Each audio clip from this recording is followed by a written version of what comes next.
Hi, hello. Welcome back to Sudhir Easy Lectures YouTube channel. Question. Find the total equivalent resistance between the terminals of A and B. ఈ point A terminal నుంచి connect అయి ఉన్నది. ఈ point A terminal నుంచి connect అవ్వలేదు, B terminal నుంచి connect అవ్వలేదు. So let this point as C.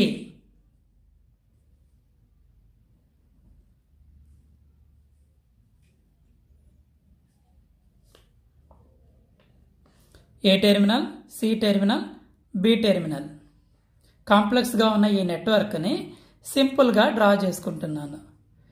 10 ohms resistor యొక్క ఎండ్ పాయింట్, 40 ohms రెసిస్టర్ యొక్క ఎండ్ పాయింట్ సి టెర్మినల్ దగ్గర కనెక్ట్ అయింది.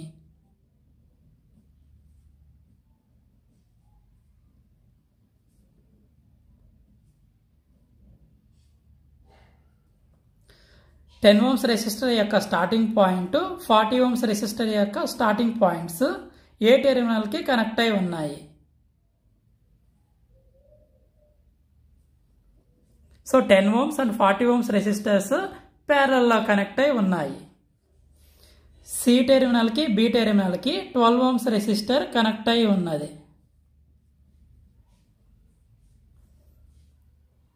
ఏ టెర్మినల్ నుంచి బి టెర్మినల్కి 40 ohms రెసిస్టర్ కనెక్ట్ అయి ఉన్నది.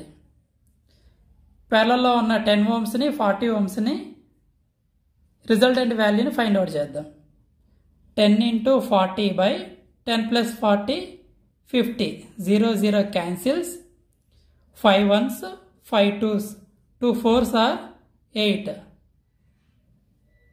Therefore 10 ohms 40 ohms resultant value 8 ohms. This 8 ohms is connected in series with 12 ohms.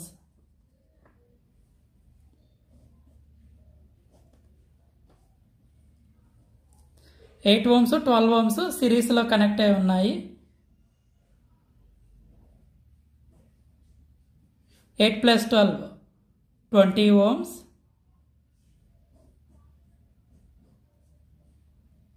40 ohms. Therefore, total equivalent resistance between the terminals of A and B 20 ohms 40 ohms ప్యారలల్లో connect అయి ఉన్నాయి. ఇప్పుడు వీటిని resultant value find out చేస్తే total value తెలుస్తుంది. 20 into 40 by 20 plus 40 60. 0 0 cancels.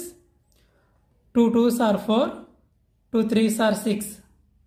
22s are 40 by 3. 40 by 3 ohms is the answer.